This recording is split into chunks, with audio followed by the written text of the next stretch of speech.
of the Moneygall Bounce. And I've come home to find the apostrophe that we lost somewhere along the way.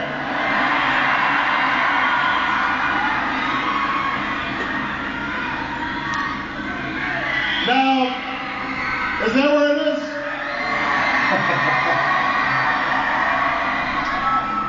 Some wise Irish man or woman once said that broken Irish is better than clever English.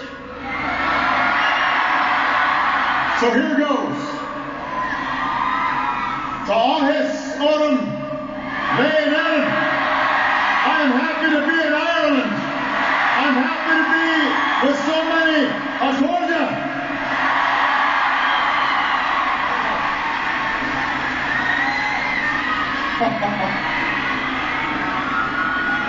I want to thank my extraordinary hosts. First of all, Taoiseach Kenny, his lovely wife, Fionnuala, President McAleese, and her husband, Martin, for welcoming me earlier today. Thank you, Lord Mayor Jerry Breen and the Garda, for allowing me to crash this celebration.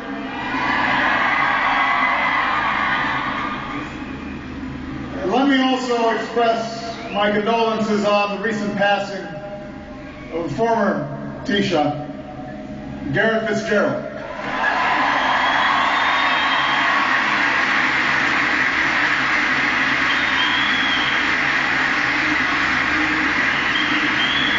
Someone who believed in the power of education, someone who believed in the potential of youth, most of all, someone who believed in the potential of peace, and who lived to see that peace realized. And most of all, thank you to the citizens of Dublin and the people of Ireland for the warm and generous hospitality you've shown me and Michelle.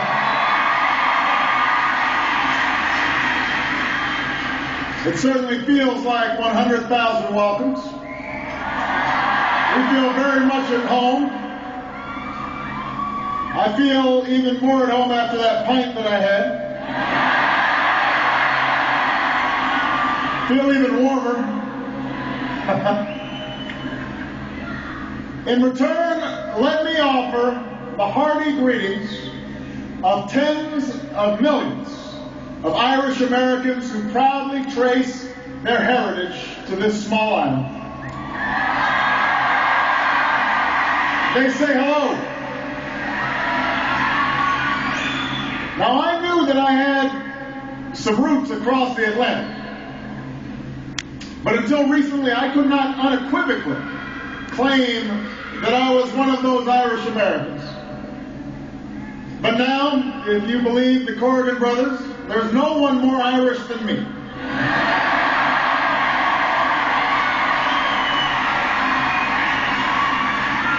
So I want to thank the genealogists who traced my family tree. Right here, thank you. It turns out that people take a lot of interest in you when you're running for president. They look into your past. They check out your place of birth. Things like that.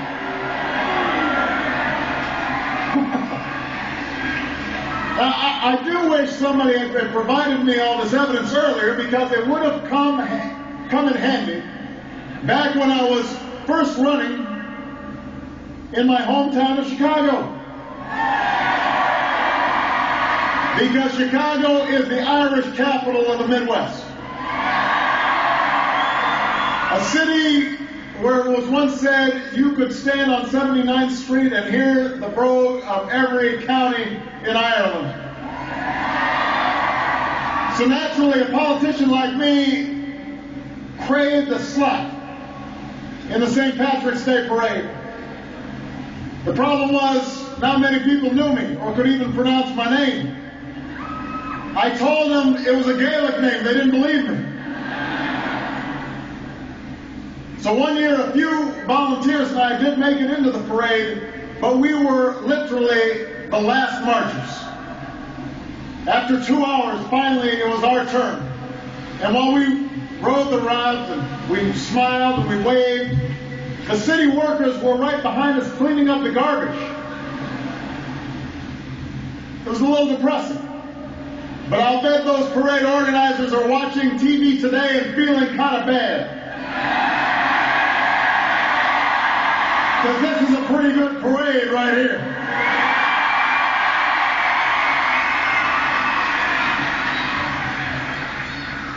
Go Bulls, I like that. We got some Bulls fans here. Now, of course, an American doesn't really require Irish blood to understand that ours is a proud, enduring, centuries-old relationship. That we are bound by history and friendship and shared values. And that's why I've come here today as an American president to reaffirm those bonds of affection.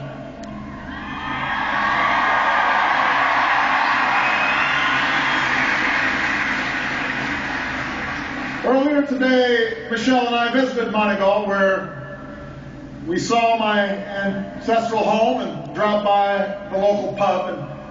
And we received a very warm welcome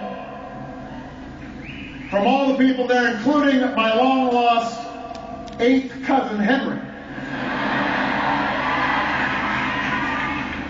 Henry now is affectionately known as Henry VIII.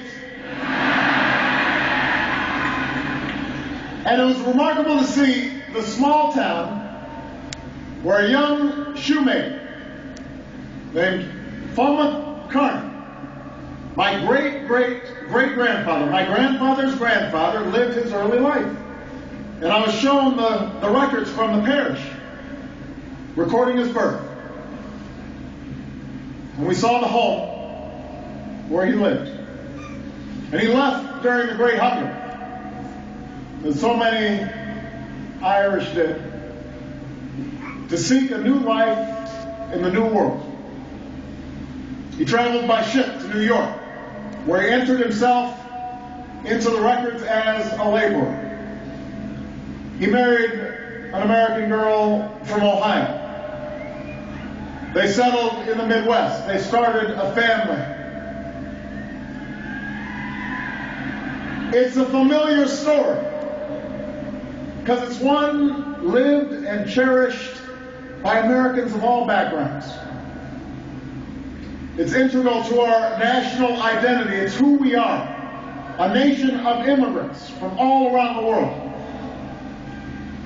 But standing there in Montreal, I couldn't help but think how heartbreaking it must have been for that great-great-great-grandfather of mine and so many others to part, to watch Donegal coasts and Diggle cliffs recede, to leave behind all they knew in hopes that something better lay over the horizon. When people like Falmouth boarded those ships, they often did so with no family, no friends, no money, nothing to sustain their journey but faith. Faith in the Almighty. Faith in the idea of America.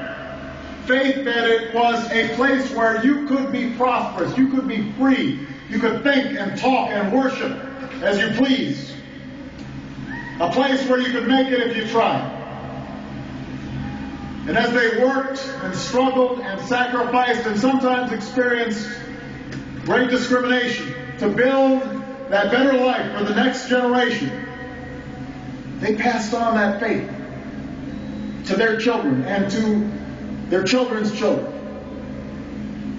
An inheritance that their great-great-great-grandchildren like me still carry with them. We call it the American dream.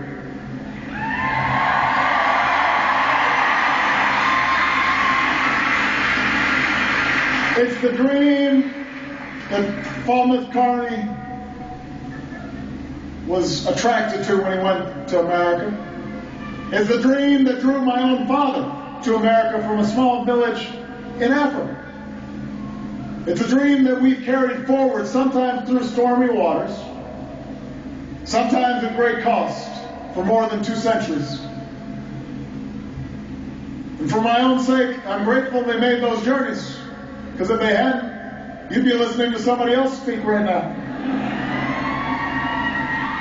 And for America's sake, we're grateful so many others from this land took that chance as well. After all, never has a nation so small inspired so much in another.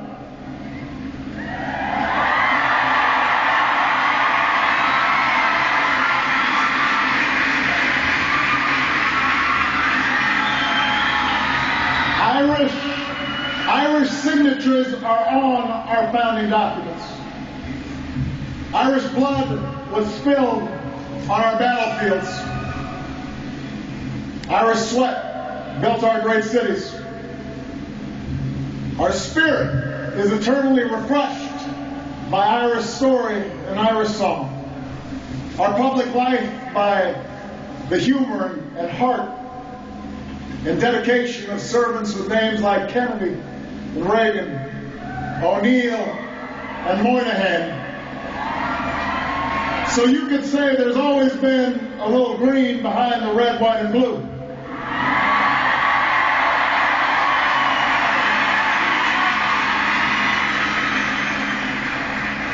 When the father of our country, George Washington, needed an army, it was the fierce fighting of your sons that caused the British official to lament, "We have lost America through the Irish." And as George Washington said himself, when our friendless standards were first unfurled, who were the strangers who first mustered around our staff? And when it reeled in the light, who more brilliantly sustained it than Aaron's generous sons? When we strove to blot out the stain of slavery and advance the rights of man,